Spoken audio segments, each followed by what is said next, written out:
Eduardo Santana, a renowned financial consultant known for his impeccable work and ability to turn failing businesses into success stories, woke up with the certainty that this would be one of the most important days of his career. He had secured a meeting with the directors of one of the largest banks in the country, Orion Bank. The meeting was the result of months of negotiations and would finally be the opportunity to close a deal that would take his consultancy to a new level. Eduardo, a black man, was always aware of the challenges he faced because of his skin color. But that day, he was focused on what really mattered, the content of the meeting. Dressed in a custom-made suit, he reviewed his notes one last time before leaving home, confident that nothing could go wrong. Upon arriving at the imposing building of Orion Bank, Eduardo noticed that the security guards at the entrance were watching him intently. He smiled politely and headed toward the revolving glass door. One of the guards, a burly man with a stern expression, blocked his path. "Good morning. I have a meeting scheduled with Mr. Matos at 10 a.m., Eduardo said, displaying the visitor badge he received when scheduling the meeting. The guard looked him up and down with a skeptical expression. "Are you sure you're in the right place?" he asked, his tone heavy with suspicion. Eduardo felt a chill run down his spine, but remained calm. "Yes, I am. My name is Eduardo Santana. I'm a financial consultant, and the meeting was scheduled weeks ago. Mr. Matos is expecting me." The guard exchanged looks with his colleague beside him, a younger man who simply shook his head in denial. "I'll need to verify this with reception. Please wait." While the guard walked away to confirm the information, Eduardo began to feel the weight of the stares from others passing by. Time seemed to drag until the guard returned, now accompanied by a woman from reception. "Mr. Santana," began the receptionist, unable to hide the surprise in her voice, "I'm afraid there has been a misunderstanding. Mr. Matos is already in a meeting with another consultant. I believe your meeting was not confirmed." Confused, Eduardo tried to argue. "That's impossible. I received confirmation via email last night. I can show you." "That's not necessary," the guard interrupted, now with an even firmer look. "We'll need you to leave." The impact of those words hit Eduardo like a punch in the gut. He felt the anger and humiliation rising within him, but he kept his composure. "I am a professional, and I demand that my right to attend this meeting be respected. If you don't leave willingly, Mr. Santana, we'll have to remove you by force," the guard said, already signaling to two more colleagues for backup. Realizing that the situation was rapidly deteriorating, Eduardo decided to leave before the scene became even more degrading.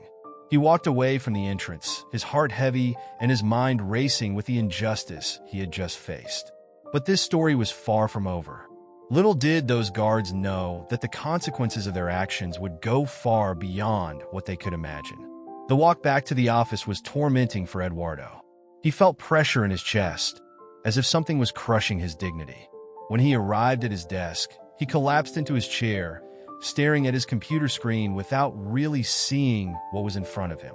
How could this have happened? He, who had always been so meticulous, so careful with every detail of his negotiations, now found himself in a situation where he didn't know how to act. Then his phone rang. It was Laura, his assistant, an efficient and dedicated woman who was always one step ahead in terms of organization. "Eduardo, I just received a call from Mr. Matos. He's asking why you didn't show up for the meeting." "What do you mean?" "I was there. I was stopped by security. They told me the meeting was canceled and that he was with another consultant." Eduardo almost shouted, feeling the anger rise again. "That's strange. He said he's waiting for you, that the meeting is scheduled for now. Something doesn't add up." Laura replied, her voice worried. "No, it doesn't," Eduardo agreed, feeling that something much bigger was happening. "I'll call him." The call was brief. Mr. Matos, his voice filled with surprise, assured Eduardo that the meeting was on, and he was waiting for him at the office. Eduardo felt the world spin.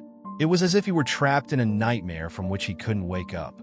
He returned to the bank, this time determined not to let anything stop him. However, the reception he received was even worse. As soon as he entered the building, he was immediately surrounded by security guards who, without saying a word, began to forcibly escort him out. "I have a meeting scheduled. You are making a grave mistake," Eduardo shouted, trying to break free, But the guards were relentless. When he realized that his words wouldn't make a difference, he stopped resisting and let himself be led away. But his mind was working fast. He knew he needed to act. Something was terribly wrong, and he was determined to find out what it was. Eduardo Santana, still trying to process the humiliation he had suffered at being barred from Orion Bank, felt a deep unease. Something about the way everything had happened seemed orchestrated, as if it was more than just common racism. Something darker was at play. Determined to uncover the truth, Eduardo began using his network of contacts and resources to investigate the bank's history and its directors. The first lead came from an old college friend of Eduardo's, Jorge, who now worked as a private detective. Jorge was known for his ability to uncover buried secrets and had a vast network of informants. When Eduardo reached out, explaining the situation, Jorge immediately offered to help. The two began to comb through Orion Bank's records, looking for anything that seemed out of the ordinary. They accessed old financial reports, contract records, and even news from decades ago. However, whenever they tried to seek information about the bank's founding members, they faced obstacles. Many files were sealed, and the available information was limited and carefully curated. It was during one of these searches that Jorge found a reference to Ricardo Vasconcelos, one of the bank's founders. There was very little information about him, and most public records simply described him as missing. Intrigued, Eduardo and Jorge decided to dig deeper into this mysterious figure. They discovered that Ricardo was an ambitious man with a grand vision for the bank he helped found. However, over the years, he began to clash with the other directors. Old reports suggested that Ricardo was involved in some discovery that put him in direct conflict with the bank's shadowy interests. And then, as if by a pattern, he simply vanished without a trace. Eduardo began to wonder if the barrier he faced in trying to enter the bank had something to do with Ricardo. Maybe the directors were trying to hide something related to his disappearance. As they continued their investigation, Eduardo received an anonymous call. The voice on the line was low and nervous. "If you knew what's really happening, Eduardo, you wouldn't be so eager to get into that bank," said the mysterious voice. "Who are you?" Eduardo asked, trying to stay calm. "Someone who knows the truth. They're trying to keep you away because they know if you find out, everything will fall apart. There's a secret locked away, and you're dangerously close to discovering it." The call was abruptly ended, leaving Eduardo with more questions than answers. He knew he was getting close to something big, something the bank's directors would do anything to protect. But what could it be? A death? A conspiracy? And who was the man who should never have been forgotten? These questions began to dominate Eduardo's thoughts, and he became increasingly obsessed with the idea of uncovering what really happened to Ricardo Vasconcelos. He and Jorge started tracking down former bank employees, people who might know something but had never spoken about the matter. That's when they found Arnaldo, a retired accountant who had worked directly with Ricardo in the years before his disappearance. Arnaldo, an elderly and bitter man, initially refused to talk, fearing retaliation. But Eduardo managed to convince him that the truth needed to be revealed. Arnaldo disclosed that Ricardo had access to a special vault in the bank, something known only to him and no one else. He mentioned that, just before he disappeared, Ricardo had become paranoid, constantly checking to see if he was being followed and storing all his important documents in that vault. Arnaldo also mentioned that after Ricardo's disappearance, the other directors sealed the vault and forbade any mention of the matter. This revelation was crucial for Eduardo. He knew that the key to unraveling the entire mystery lay in that vault. What had Ricardo stored there? And why were the directors so determined to keep Eduardo away? Eduardo began planning his next move. He knew that entering the vault would be dangerous, but he was determined to uncover the truth, regardless of the risk. He knew that whatever was hidden there had the potential to bring down not just Orion Bank, but the entire power structure that supported it. Eduardo's decision to continue the investigation despite the risks marked a point of no return. He was about to get involved in something much bigger than he imagined, and the consequences of his actions were about to unfold uncontrollably. Secrets in the vault. After discovering the existence of Ricardo Vasconcelos' secret vault, Eduardo Santana knew he needed to act quickly. Arnaldo's revelation, the retired accountant, confirmed his suspicions. The vault held something so valuable and dangerous that Orion Bank's directors were willing to do anything to keep it locked and forgotten. Eduardo was now more determined than ever to discover what was hidden in that vault. Eduardo decided he couldn't trust anyone except Jorge, his detective friend. They knew that entering the bank and accessing the vault would not be an easy task. Orion Bank was a fortress with state-of-the-art security, armed guards, and a monitoring system that covered every inch of the building. A bold and meticulous plan would be necessary to succeed. Jorge, with his experience in covert operations, began studying the bank in detail. He spent days observing the employees' routine, the security guards' behavior, and the shift change timings. He made maps of the building layout, identifying blind spots in the cameras and alternative routes that could be used to avoid detection. Eduardo, in turn, used his business contacts to obtain fake credentials and documents that would allow them to enter the bank without raising suspicion. The plan involved Eduardo infiltrating the bank during business hours, disguised as a security systems maintenance technician. The idea was simple: take advantage of the bank's natural hustle and bustle during the day to access restricted areas without being noticed. Jorge would stay outside, monitoring the operation and ready to act if something went wrong. On the planned day, Eduardo felt adrenaline pumping through his veins. Dressed in a technician's uniform, he carried a toolbox, which actually contained hacking equipment and lock-picking devices. Upon arriving at the bank, he was greeted by a security guard who, after checking the fake documents, allowed him entry. The plan was in motion. Eduardo blended in with the bank's employees, moving with the confidence of someone who knew the environment. He passed through the common areas, greeting employees and pretending to inspect the security systems. Each step was calculated, each movement disguised so as not to arouse suspicion. Finally, Eduardo reached the floor where Ricardo's vault was located. The heavy steel doors stood before him, imposing and seemingly impenetrable. But Eduardo was prepared for this. With Jorge's instructions, he began working on the vault's electronic lock. He used a hacking device to disable the security system and, with surgical precision, inserted the code that Jorge had discovered in the bank's old records. The vault emitted a low click, followed by the mechanical sound of locks disengaging. Eduardo took a deep breath and pulled the door open, revealing the dark and silent interior. What he found inside was not exactly what he expected. Instead of stacks of money or jewels, the vault contained a single box of documents, marked with the name Ricardo Vasconcelos and an unknown symbol that appeared to be a family crest. Eduardo carefully took the box, feeling the symbolic weight of what he was about to discover. Eduardo quickly closed the vault and headed to an empty maintenance room, where he knew he could safely examine the documents. Upon opening the box, he found a series of old papers, some yellowed with age. They were letters, contracts, and personal notes from Ricardo Vasconcelos. Each document seemed to tell a part of a story that the bank had tried to erase. Among the papers, Eduardo found a letter dated just days before Ricardo's disappearance. In it, Ricardo expressed fear for his life and left instructions that, if anything happened to him, his secrets should be revealed. He mentioned a conspiracy among the bank's directors, involving large-scale money laundering, investment fraud, and, most disturbingly, the elimination of anyone who threatened to expose these activities. But the most shocking document was at the bottom of the box, a handwritten will by Ricardo.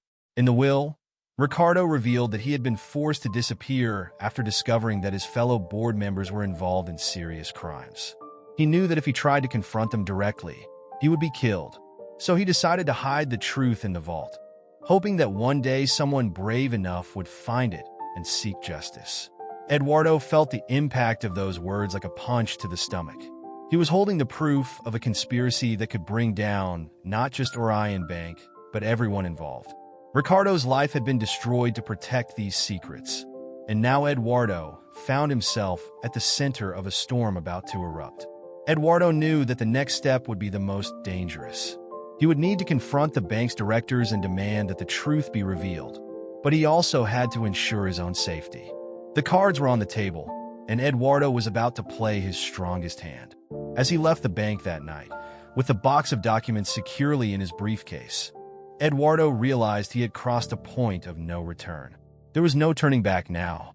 He was about to face powerful and corrupt forces, and his only hope was that the truth would be his greatest weapon. That vault, which had kept dark secrets for decades, was now the key to Ricardo Vasconcelos' redemption and the downfall of those who had conspired against him. Eduardo was about to start a war against the system and knew he would need all his courage and intelligence to win. Eduardo and Jorge spent the night analyzing the documents. The evidence was clear. Orion Bank had been involved in illegal activities for decades, and Ricardo had been silenced to ensure the dirty dealings continued. Eduardo knew he couldn't trust the local authorities, as many were likely involved. He needed a strategy to expose the truth in a way that would be impossible to silence. He decided to contact a renowned investigative reporter, Clara Medeiros, known for her work in uncovering major corruption scandals. Eduardo knew her only superficially, but knew she was someone he could trust. After a tense conversation, Clara agreed to help him, but warned that the situation was dangerous and that from that moment on, he would be at risk. Eduardo, now more determined than ever, decided to confront the bank's directors directly. He scheduled a meeting with Mr. Matos, using the threat of exposing the information he possessed as leverage. On the day of the meeting, he entered the bank with his head held high, feeling like he was finally in control. The meeting began with formalities, but Eduardo wasted no time. He placed a folder of documents on the table and began recounting what he had discovered. As he spoke, he observed the director's expressions change from skepticism to concern and then to panic. When Eduardo mentioned Ricardo Vasconcelos' name, he saw the blood drain from Mr. Matos' face. The silence in the room was deafening. Eduardo knew he had struck a nerve. "You may try to silence me as you did with Ricardo," Eduardo said, his voice firm. "But this time, the truth will not be buried. If anything happens to me, these documents will go straight to the press. I guarantee your lives will never be the same." The directors exchanged desperate glances, but they knew Eduardo wasn't bluffing. He had arranged for the information to be released if he were to disappear. They had no choice but to negotiate. While Eduardo pressured the directors, Clara Medeiros was outside the bank, ready to publish the story as soon as he gave the signal. The tension in the air was palpable. Eduardo demanded that the directors resign immediately, cooperate with the investigations, and ensure his and his family's safety. Surprisingly, the directors agreed, but with one condition.